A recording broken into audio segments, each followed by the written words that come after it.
Personne ne nous prendra notre démocratie, ni aujourd'hui ni jamais. C'est le message d'avertissement lancé par Joe Biden après l'intervention la nuit dernière de Donald Trump.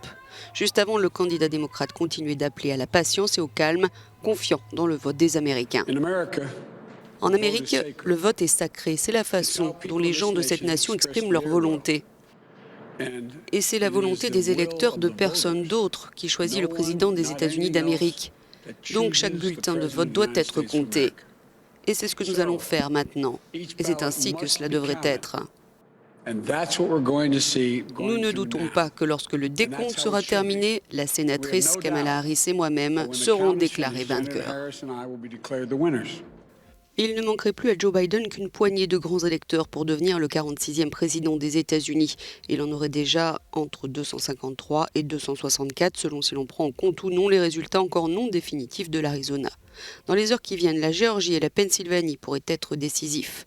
En Géorgie, il n'y avait plus que 665 voix d'avance pour Donald Trump à 9h ce matin. Dans la nuit, le 45e président américain s'était exprimé, semant un peu plus la zizanie en décrédibilisant l'élection.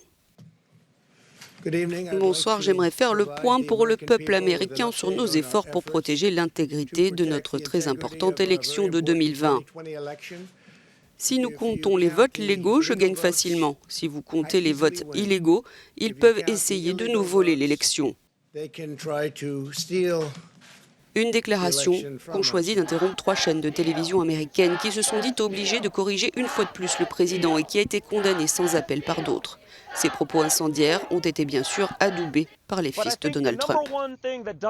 Je pense que la première chose que Donald Trump peut faire dans cette élection est de mener chacune de ces batailles jusqu'à la mort afin que nous obtenions une transparence totale dans le processus. Et tout le monde du côté des démocrates devrait s'en réjouir, à moins qu'ils ne trichent vraiment. Depuis le 3 novembre, jour du scrutin, le camp pro-Trump propage la théorie sans fondement selon laquelle les démocrates tentent de voler l'élection. Les rassemblements pro- et anti-Trump se multiplient depuis mercredi. Certains appellent même à la guerre civile sur les réseaux sociaux, notamment sur une page Facebook très populaire intitulée Stop the Steal qui a été fermée, la manipulation étant avérée.